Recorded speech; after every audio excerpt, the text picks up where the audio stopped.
வருகைக்கும் புரிந்திருக்கக்கூடிய அனைத்து தோழர்களுக்கும் எனது முதற்கண் மாலை நேர வணக்கத்தை தெரிவித்துக் கொள்கிறேன். இந்த கூட்டத்திற்கு வரவேற்புரையாற்றி சென்றிருக்கக்கூடிய அம்மாப்பேட்டை ஒன்றிய செயலாளர் ஈஸ்வரமூர்த்தி அவர்களே, முன்னிலை வைத்துக் கொண்டிருக்கக்கூடிய தோழர் கிருஷ்ணன் அவர்களே, தனது கருத்துக்களை இவ்வாறு செய்ய வேண்டும், நிர்வாகிகள் சரிவர பொருட்களை செய்து வராத காரணத்தினால் 3 கூட்டங்களில் பங்கு பெறாத பொறுப்பாளர்களுக்கு கடிதம் மூலம் அவர்களிடத்தில் விளக்கம் கேட்டு நடவடிக்கை எடுக்க வேண்டும் என்று கருத்துரை கூறி மற்றும் 14ஆம் தேதி நடக்கவிருக்கின்ற மேற்கு மாவட்ட மண்டல செயற்குழு கூட்டத்திற்கு எவ்வாறு அந்த நிதி திரட்டி கொடுக்க வேண்டும், 22ஆம் தேதி தேர்தல் அங்கீகார வெற்றி விழா பொதுக்கூட்டத்திற்கு எவ்வாறு நாம் செயல்பட வேண்டும் மற்றும் திருச்சியில் நடைபெற உள்ள மதசார்பின்மை காப்போம் பேரணியை எவ்வாறு செய்து வெற்றி பெற செய்வோம் என்ற பல்வேறு கருத்துக்களை தனது கருத்துரையாக பதிவேற்றி அமர்ந்திருக்கக்கூடிய எனது அருமை சகோதரர் வழக்கறிஞர் சுரேஷ் அவர்களே மற்றும் நீண்ட நெடிய விளக்கங்களை கொடுத்து சிறப்புரை ஆற்றி அமர்ந்திருக்கக்கூடிய எனது அருமை சகோதரர் சந்தானம் ஆசிரியர் அவர்களே மற்றும் மகளிர் சார்பாக கலந்து கொண்டிருக்கக்கூடிய கீதா தோழர் அவர்களே, தீபா தோழர் அவர்களே, வணிகர் அணியின் மாவட்ட அமைப்பாளர் மாரசாமி அவர்களே, நமது ஆப்பக்குடல் பகுதியிலிருந்து வருகை கொண்டிருக்கக்கூடிய தோழர் எபி அவர்களே,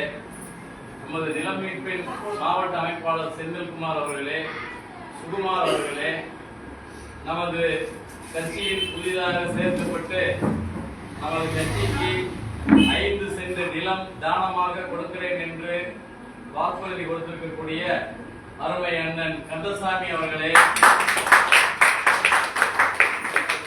எனது அழைப்பை ஏற்று நேற்றும் வந்து கலந்து கொண்டு இன்றும் கலந்து கொண்டிருக்கக்கூடிய அருமை சகோதரர் வேலு அவர்களே, அன்பு சகோதரர் தோழர் அன்பு பேரவைக் கழக செயலாளர், என்னுடன் பணியாற்றி கொண்டிருக்கக்கூடிய அன்பு மற்றும் ரகுபதி, இன்னும் பல்வேறு தோழர்களுக்கு எனது முதல்கண் வணக்கத்தையும் வாழ்த்துக்களையும் தெரிவித்துக் கொள்கிறேன். இந்த கூட்டம் எதற்காக நடந்து கொண்டிருக்கிறது என்ற உணர்வு கூட இல்லாமல் கடந்த 10 தினங்களுக்கு மேலாக முகநூல் வாயிலாகவும் செய்தித்தாள் வாயிலாகவும் செய்திகள் மூலமாகவும் நமது அனைத்து தோழர்களுக்குமே நான் பதிவிட்டுக் கொண்டிருக்கின்றேன். ஏனென்று சொன்னால், எழுச்சி தமிழர் அறிவித்த அறிவிப்புகளில் ஒவ்வொரு அறிவிப்பையுமே நாம் குறைந்த மதிப்பீட்டில் செய்யவில்லை.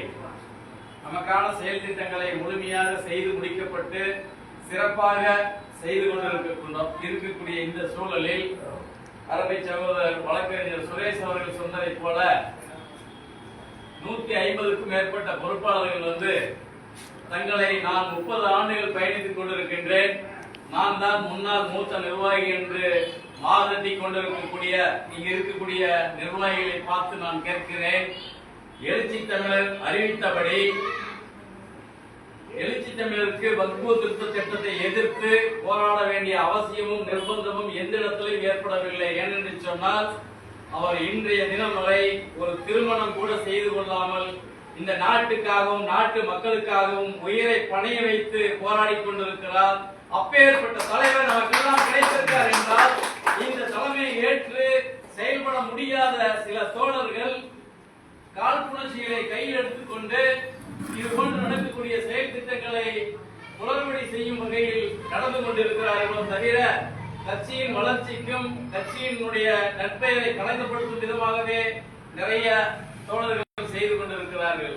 அது அருமை தோழர் சந்தானம் ஆசிரியர் அவர்கள் கூறியதை போல இந்த ஈரோடு வடக்கு மாவட்டமானது ஒரு தனி சிறப்பு வாய்ந்தது என்பதை உங்கள் முன் தெரிவித்துக் கொள்ள கடமைப்பட்டிருக்கிறேன்.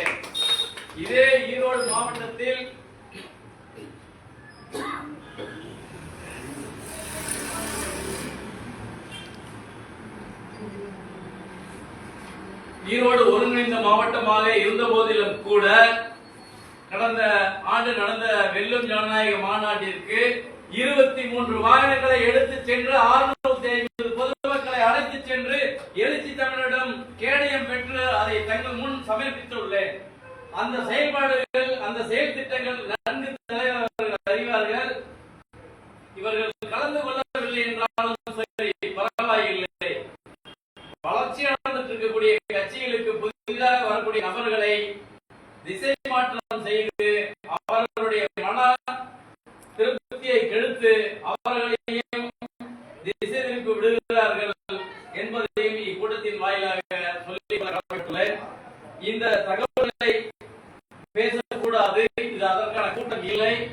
ஆனாலும் கூட அவர்கள் கேட்கொள்வதற்கு நமது பொறுப்பாளர்கள் மட்டுமே தலா ரூ.200 செலுத்தியிருந்தால் கூட இந்த 40,000 ரூபாய்க்காக நாம் பேச வேண்டிய அவசியமும் நிர்பந்தமும் இருந்திருக்காது.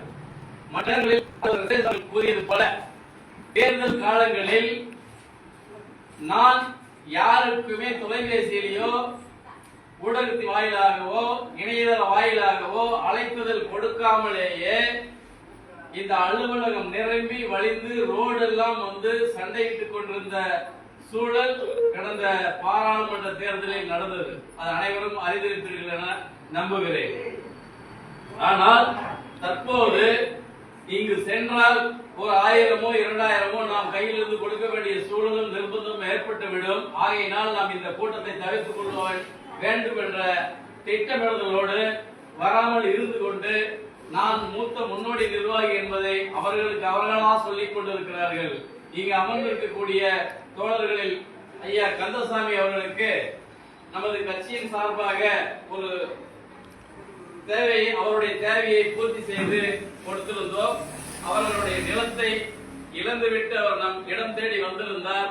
அந்த நிலத்தை மீட்டு அவர்களுக்கு ஒப்படைத்த காரணத்தினால் 5 சென்ட் நிலத்தை கட்சியின் தேவைக்காக கொடுக்கிறேன் என்று அன்றைய செயற்குழு கூட்டத்திலேயே அவர் அறிவிப்பு செய்திருந்தார்.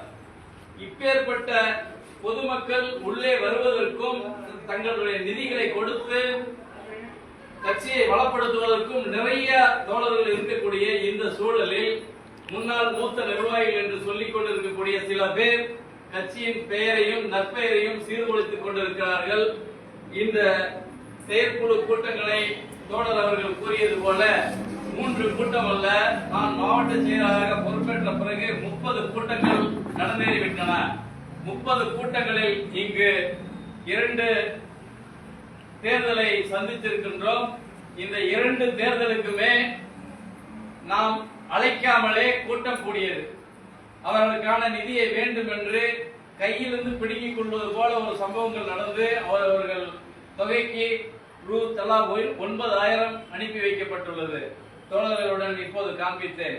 அதுபோன்று தோழர்களை குறை சொல்வதும் மற்றவர்களை விமர்சனம் செய்வதும் என்னுடைய அதிகாரத்திலே என்றைக்குமே எனக்கு பிடிக்காத ஒரு தகவல். இன்றைய தினம் கட்சி தலைவரால் 10 தினங்களுக்கு முன்பே முகநூல் வாயிலாக அறிவிக்கப்பட்டு இந்த தகவலை அனைத்து நிலை பொறுப்பாளர்களுக்கும் தெரியப்படுத்தப்பட்டுள்ளது. எழுச்சி தமிழர் சார்பாக எழுச்சி தமிழர் ஆணைக்கிணங்க ஈரோடு வடக்கு மாவட்டம் சார்பாகவும் 10 தினங்களுக்கு மேலாக முகநூலிலும் செய்தித்தாள் வாயிலாகவும் அனைத்து தோழர்களுக்குமே 2, 3, 4 முறைகளுக்கு மேல் அழைப்பு கொடுத்தும் வரவில்லை என்றால் இதுவே இறுதியான கூட்டமாக அவர்கள் கருத்தில் கொள்ள வேண்டும். நிச்சயமாக இப்போது நடைபெற்று கொடுக்கக்கூடிய இந்த கூட்டத்தின் தீர்மானத்தை தலைமைக்கு அனுப்பி வைத்து தலைவர் தோழர் அவர்கள் கூறியதைப் போல எந்தெந்த பொறுப்பாளர்கள் இவ்வளவு மெச்சனத்துடன் செயல்பட்டுக் கொண்டிருக்கிறார்களோ அவர்களிடம் விளக்கம் கேட்டு தலைவர் அவர்களிடம் ஒப்புதல் பெற்று அவர்களை கட்சியிலிருந்து இடைக்காலமாக நீக்குவோம் என்பதை இக்கூட்டத்தின் வாயிலாக தெரிவித்துக் கொள்கிறேன். மற்றும் இந்த கூட்டம் எதற்காக நடந்து கொண்டிருக்கிறது என்ற காரணத்தை நான் உங்கள் முன் பகிர்ந்து கொள்ள கடமைப்பட்டுள்ளேன். வருகிற 14ஆம் தேதி எழுச்சி தமிழர் அவர்கள் கோவை மேற்கு மண்டலத்திற்கு வருகை இருப்பதால் கோவை மேற்கு மண்டலத்திலே ஏற்பாடு நடந்து கொண்டிருக்கக்கூடிய அந்த கூட்டத்திற்கு தலா ரூ. 6 லட்சம் செலவினத்தை எழுச்சி தமிழர் அவர்களே இந்தந்த மாவட்டங்களுக்கு இவ்வளவு தொகையை தாங்களே பெற்றுக்கொண்டு இதை அனைத்து தோழர்களுக்கும் பங்கீடு செய்து கொள்ளும்படி கேட்டுக்கொண்டதற்கு இணங்க நமது ஈரோடு வடக்கு மாவட்டம் சார்பாக ரூ.40,000 நாம் வழங்க வேண்டும். வழங்கிவிட்டு இங்கு இருக்கக்கூடிய முக்கிய பொறுப்பாளர்கள் அனைவரும் 14ஆம் தேதி நடக்கவிருக்கக்கூடிய மேற்கு மண்டல சிறப்பு செயற்குழு கூட்டத்திற்கு கலந்து கொள்ள வேண்டும் என்பது முதல் தகவலாக பரிமாறிக்கொள்கிறேன். அது மட்டுமின்றி நான் கடந்த மாதமே தலைவர் அவர்கள் திருவண்ணாமலையில் மகளிர் தலைமையில் நடத்தப்பட்ட மகளிர் மாநாட்டில் சிறுத்தைகளின் தேர்தல் அங்கீகார வெற்றி விழா மாநாடாக நடத்தி காட்டினார். மாநாடாக நடத்திய பிறகு நமது ஈரோடு மாவட்டத்தில் பெருந்துறை சட்டமன்ற தொகுதிக்குட்பட்ட பகுதியில் அங்கு உள்ள மாவட்ட பொருளாளர் விஜயபாலன் தலைமையில் ஒரு மாபெரும் தேர்தல் அங்கீகார பொதுக்கூட்டத்தை சிறப்பாக செய்திருந்தார். அதற்கு சிறப்பு அழைப்பாளராக நமக்கு அழைப்பு விடுத்திருந்தார். ஒரு பொருளாளராக பொறுப்பு வைத்துக் கொண்டிருக்கக்கூடிய விஜயபாலன் செய்யும் பொழுது நாம் ஏன் தேர்தல் அங்கீகார வெற்றி விழா பொதுக்கூட்டத்தை நடத்தக்கூடாது என்ற காரணத்தை முன்வைத்து அன்றைய தினத்திலிருந்து ஒரு 10-15 தினங்களுக்கு பிறகு அனைத்து தோழர்களிடமும் கலந்து ஆலோசித்த பிறகு நமது ஈரோடு வடக்கு மாவட்ட பகுதியில் வெல்லும் ஜனநாயக மாநாட்டில் எவ்வாறு பெயர் எடுத்தோமோ அதே போன்ற பெயர் ஈரோடு ஒருங்கிணைந்த மாவட்டம் சார்பாக நடந்து இந்த பொதுக்கூட்டத்தை சிறப்பாக நடத்த வேண்டும் என்ற தோழர்களின் ஆலோசனைப்படி கலந்தாய்வு செய்துதான் ஏற்பாடு செய்யப்பட்டுள்ளது. அதையும் 22ஆம் தேதி அன்று நாம் முழுமையாக வெற்றி பெற செய்ய வேண்டும். இங்கு அமர்ந்திருக்கக்கூடிய அனைத்து நிலை பொறுப்பாளர்களையும் எனது இருகரம் கூப்பி கேட்டுக் கொள்கிறேன். இந்த பொதுக்கூட்டத்தை சிறப்பாக நமது மாவட்டத்தில் வெற்றி பெற செய்ய வேண்டுமானால் உங்களிடமிருந்து நான் எதிர்பார்ப்பது ஒன்றே ஒன்றுதான். ஒவ்வொரு பொறுப்பாளர்களும் தங்களை சுற்றியுள்ள தங்களை சார்ந்துள்ள பொதுமக்களை பொதுக்கூட்டத்திற்கு தவறாமல் அழைத்து வர வேண்டும். அதுவும் 50க்கும் மேற்பட்ட தோழர்களை ஒவ்வொரு தோழர்களும் தற்போது ஒரு 30க்கும் மேற்பட்ட தோழர்கள் இங்கே பங்கேற்றிருக்கிறோம். இந்த 30 தோழர்களுமே ஒரு 50 நபர்களை அழைத்து வந்தாலே 1500 பொதுமக்களை நம்மால் அழைத்து விட முடியும். அழைத்து வந்து இதுவரையில் இந்த அந்தியூர் பகுதியிலே ஈரோடு வடக்கு மாவட்ட பகுதியிலே இது போன்ற ஒரு பொதுக்கூட்ட நிகழ்வு இதுவரை நடந்தேறியது இல்லை. அதுக்கு எடுத்துக்காட்டாக நமது பொதுக்கூட்டம் அமைய வேண்டும் என்பதை உங்களின் வாயிலாக மீண்டும் ஒரு முறை கேட்டுக் கொள்கிறேன். முழு ஒத்துழைப்பு வேண்டும். எனக்கு என்ன உனக்கு என்ன என்ற வேறுபாடு கொள்கைகளை உள்வாங்கி மாவட்ட செயலாளர் இப்படி ஒரு நிகழ்வை செய்து முடிக்கிறார் என்பதை கருத்தில் கொள்ள வேண்டும். கருத்துக்களை அருகாமையில் உள்ள அனைத்து தர மக்களுக்கும் எடுத்து சொல்ல வேண்டும். எடுத்து சொல்லி அவர்களிடத்திலே அன்பு முன்னொரு காலத்தில் ஒரு கவுண்டர் சமுதாயத்தை சேர்ந்தவர் தங்கள் தலைவரை ஏன் அவர் இப்போது பேச வரவில்லை, ஏன் வெளியே கூறவில்லை என்பதை போல இன்றைய தினம் இந்த அலுவலகத்திற்கு அனைத்து சமூக மக்களும் உள்ளனர். அனைத்து சமூக மக்களும் இங்கு எந்த ஒரு வேறுபாடின்றி வந்து செல்கின்றார்கள். இன்றைக்கு நம் சமுதாய மக்கள் தான் வருவது குறைவாக தெரிகிறது. மாற்று சமூகத்தில் இருக்கக்கூடிய மக்கள் அதிக அளவிலே இங்கே வந்து கொண்டிருக்கிறார்கள்.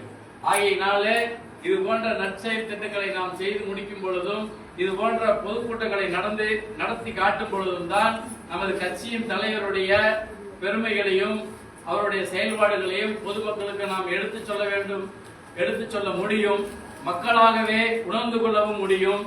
அது மட்டுமின்றி நமது சந்தானம் ஐயா கூறியதை போல ஒவ்வொரு பொறுப்பாளர்களும் எழுச்சி தமிழரின் கொள்கையை கோட்பாட்டை உள்வாங்கி இருந்தாலே நமக்குள் இதை போன்ற ஒரு கருத்து பரிமாற்றங்கள் வராது என்பதையும் இதன் மூலம் தெரிவித்துக் கொள்கிறேன். இங்கு இருக்கக்கூடிய ஒவ்வொரு சிறுத்தைகளுக்கும் ஒருவர் வேலை பார்த்தார்கள் என்று அவர்களுக்கு தனிப்பெயர் எடுத்துக்கொண்டு போக முடியாது. ஏனென்று சொன்னால் இங்கு ஒரு நிகழ்வு வெற்றி அடையுமே ஆனால் அந்த வெற்றி ஈரோடு வடக்கு மாவட்டத்தில் உள்ள அனைத்து நிலை பொறுப்பாளர்களுக்குமே சாரும் என்பதை நான் முன்கூட்டியே இதை உதாரணப்படுத்தியுள்ளேன். தலைவர் அவர்கள் அளித்த அந்த கேடயத்தையே நான் தங்கள் முன் பொறுத்து தங்களிடம் வாங்கியதில் நான் இன்னும் பெருமிதம் அடைகிறேன் என்பதை நான் முதலே கூறியுள்ளேன். அது மட்டுமின்றி எழுச்சி தமிழர் அவர்கள் மே 31ஆம் தேதி மதச்சார்பின்மை காப்போம் என்ற ஒரு மக்கள் பேரணியை வெகு சிறப்பாக நடத்த வேண்டும் என்ற ஒரு அறிவிப்பை செய்துள்ளார். எதற்காக அந்த அறிவிப்பை செய்துள்ளார் என்றால், இன்றைய தினம் மத்தியிலே ஆண்டு கொண்டிருக்கக்கூடிய நரேந்திர மோடியின் மத்திய அரசானது இந்தியா முழுவதும் வசிக்கக்கூடிய இந்த இஸ்லாமிய பெருமக்களின் வாழ்வாதாரத்தை சீர்குலைக்கும் வகையிலும் மற்றவருடைய ஏழை எளிய தலித் மக்களின் தேவைகள் சிதைபடும் வழியாகவும் இருப்பதனால் இன்றைய தினம் ஆளுங்கட்சியிலே இருக்கக்கூடிய ஆளும் கட்சியினர் கூட நரேந்திர மோடியை எதிர்த்து குரல் எழுப்ப முடியாமல் பின்வாங்கிக் கொண்டிருக்கிறார்கள். ஆனால் நமது தலைவர் அவர்களோ நேருக்கு நேராக நெஞ்சை நிமிர்த்தி நரேந்திர மோடியே நீ வா பார்ப்போ என்ற சவாலை விட்டுக் கொண்டிருக்கின்றார். ஜெயலலிதா அம்மையார் அவர்கள் இருந்த பொழுது நரேந்திர மோடியா இந்த லேடியா என்ற சவாலை நேருக்கு நேர் சவால் விட்டு ஜெயித்து காட்டினார். அதுபோல் இன்றைய தினம் மத்தியிலே ஆளக்கூடிய மத்திய அரசிற்கு காங்கிரஸ் எதிர்கட்சியாக இருந்தாலும் சரி, மாநிலத்திலே ஆளக்கூடிய திராவிட முன்னேற்ற கழகத்தின் எதிர்கட்சி அதிமுகவா இருந்தாலும் சரி, இந்த திமுக கட்சியிலே கூட்டணி வகித்துக் கொண்டு மத்தியிலே ஆளக்கூடிய நரேந்திர மோடியை மிக கடுமையாக எதிர்த்துக் கொண்டிருக்கிறார். ஆனால் அது விடுதலை சிறுத்தைகள் கட்சியின் தலைவர் எழுச்சி தமிழர் சிதம்பரம் நாடாளுமன்ற உறுப்பினர் திருமாவளவன் அவர்கள் ஒருவரால் மட்டுமே அந்த செயல்பாடுகளை செய்ய முடியும் என்பதை மக்களுக்கு தெரியப்படுத்த வேண்டும் என்ற கண்டனத்தை பகிரங்கமாக பதிவு செய்துள்ளார். அதில் இஸ்லாமியர் பாதிப்படையாமல் இருக்க வேண்டும் என்பதற்காக மத்திய அரசுக்கு நமது விடுதலை சிறுத்தைகள் கட்சியின் சார்பாக ஏற்கனவே தேசம் காப்போம் பேரணி நடத்தினோம், தேசம் காப்போம் மாநாடு நடத்தினோம், மதுவிலக்கு மாநாடு நடத்தினோம். இது போன்ற பல்வேறு மாநாடுகளை செய்து மத்திய அரசுக்கு மிகப்பெரிய நெருக்கடியை கொடுத்து அவர்கள் ஈற்றக்கூடிய அந்த தலித் மக்களுக்கும் இஸ்லாமிய மக்களுக்கும் எதிர்ப்பாக இருக்கக்கூடிய CAA, NRC இந்த மாதிரி சட்டங்களை எல்லாம் திரும்ப பெற்றதை போன்று இந்த முறையும் அவர் மத்திய அரசு அறிவித்துள்ள வக்ஃபு திருத்த சட்டத்தை திரும்ப பெற வேண்டும் என்று தமிழ்நாட்டின் மத்திய பகுதியான திருச்சி பகுதியில் ஏற்கனவே திருச்சி பகுதியில் நடைபெற்ற மாநாடு எல்லாமே இந்திய அளவில் வெற்றி பெற்று இருந்த காரணத்தினால் இந்த பேரணியும் திருச்சி மைய பகுதியாக கொண்டு திருச்சியில் பல லட்சம் பேர் கலந்து கொள்ள வேண்டும் என்று கேட்டுக் கொண்டுள்ளார். அது மட்டுமின்றி இங்கு இருக்கக்கூடிய ஒவ்வொரு பொறுப்பாளருமே நம்ம எல்லாம் வாழ வைத்த அம்பேத்கரின் கொள்கையை ஏற்றுக்கொண்டபடி அவரின் சட்டப்படி அவர் அணிந்திருந்த உடையை கோட் சூட் அணிந்து கை அணிந்து வர வேண்டும் என்று கேட்டுக் கொண்டுள்ளார். ஆகவே வாய்ப்புள்ள தோழர்கள் அவரவர் வசதிக்கேற்ப அம்பேத்கரை போன்று நீல கலரிலே கோட் சூட் அணிந்து வர வேண்டும் என்றும் தலைவர் அவர்கள் கேட்டுக் கொண்டுள்ளார். கோட் சூட் அணிந்து கொண்டு ஒருவர் மட்டுமே வந்துவிட வேண்டாம். தங்களால் இயன்ற நண்பர்கள்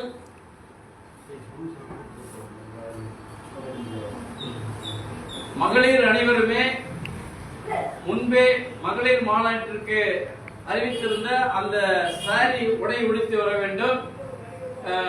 ஆண்கள் எல்லோருமே அவர்களோட பொருளாதார நிதிக்கேற்ப கோட்டு சூட்டு அமைத்துக் கொள்ளலாம். மற்றபடி இருக்கக்கூடிய தோழர்கள் நீலச்சட்டை அணிந்து வர வேண்டும் மற்றும் நமது கட்சியின் மப்பளர் தவறாமல் அணிந்து கொண்டு வர வேண்டும். ஒவ்வொருவரும் அவர்களுக்கேற்ப கொடி ஒன்றையும் கையிலே எடுத்து வர வேண்டும். இந்த அறிவிப்புகளை எல்லாம் எழுச்சி தமிழர் அவர்கள் அறிவித்து இரவு பகல் பார்க்காமல் சரியான நேரங்களில் உணவு உள்ளாமல் இந்த நாட்டையும் நாட்டு மக்களையும் காப்பாற்றியாக வேண்டும் வேண்டும் என்ற ஒற்றை கருத்துடன் செயலாற்றிக் கொண்டிருக்கிறார். இதுவரையில் அவர் தனது இல்லற திருமண வாழ்க்கையை கூட அவர் நினைக்காமல், திருமணமும் செய்து கொள்ளாமல் இந்த மக்களை எப்படியாவது காப்பாற்றியாக வேண்டும் என்று இது போன்ற மிகப்பெரிய செயல் திட்டங்களை வகுத்து இந்திய அரசியலமைப்பு சட்டத்தின் படி நேரடியாக நரேந்திர மோடி ஆனாலும் சரி, நரேந்திர மோடியின் அப்பன் ஆனாலும் சரி, நான் எதிர்த்து நிற்பேண்டா, போராடு வேண்டா என்ற குரலை எழுப்பி நம்மளை எல்லாம் தயார்படுத்தி வைத்திருக்கிற எழுச்சி தமிழரின் வழியிலே இன்றைய தினம் நாம் உங்கள் முன் இந்த உரைகளை எல்லாம் தொகுத்து வழங்கியுள்ளேன்.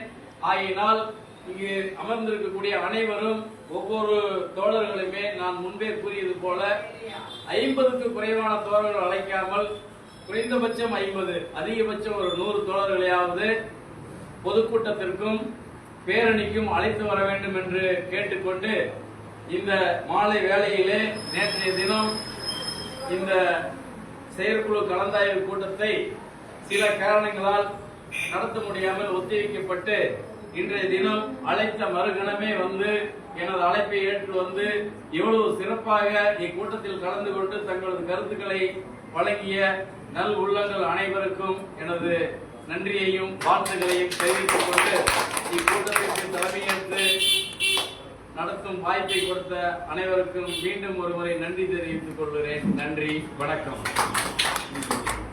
ஈரோடு வடக்கு மாவட்டத்தின் சார்பாக இந்த சிறப்பான ஆலோசனை கூட்டத்தை நடத்திய மாவட்ட செயலாளருக்கு நமது மாவட்டத்தின் சார்பாக அவரை பொன்னாடை போற்றி வாழ்த்துகிறோம்.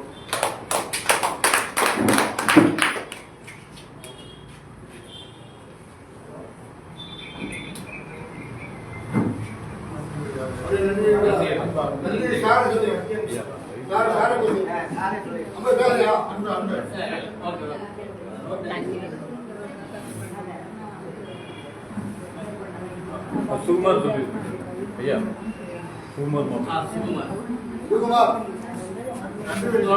சுகுமார் அவர்கள் இக்கூட்டத்தின் நன்றி உரை ஆற்றுவார் என்று கேட்டுக்கொள்கிறேன்.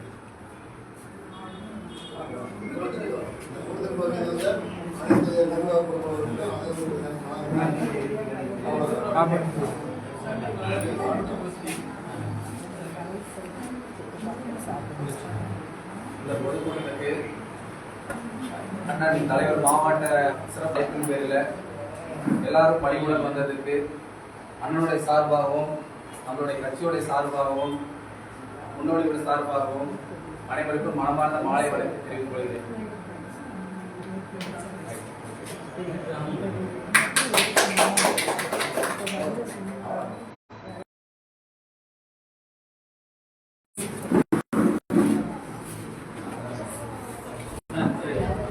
இந்த கூட்டத்திற்கு உண்மையிலேயே உங்களுக்கு எல்லாம் எனது மனமார்ந்த நன்றியை மீண்டும் ஒரு முறை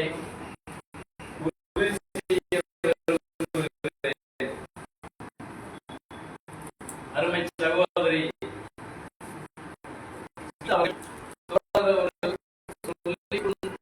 கொண்டிருந்த அதே சூழ்நிலையே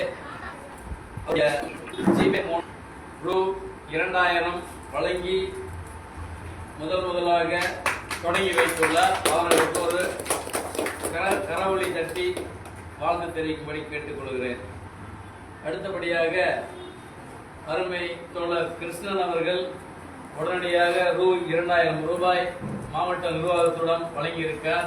அவருக்கும் ஒரு வாழ்த்துக்களை தெரிவித்துக் கொள்கிறேன். மற்றும் நமது வழக்கறிஞரின் மாநில துணை செயலாளர் அருமை சகோதரர் சுரேஷ் அவர்களும் அவருடைய தொகைக்காக ரூ.2000 வழங்கி சிறப்பு செய்துள்ளார். அவருக்கும் அடுத்தபடியாக அருமை சகோதரர் நமது ஆசிரியர், ஆசான் என்று கூறலாம், ஆசிரியர் என்று கூற வேண்டாம், அவர்கள் உடனடியாக ரூ.1000 நிதி வழங்கியுள்ளார். அவருக்கும் ஒரு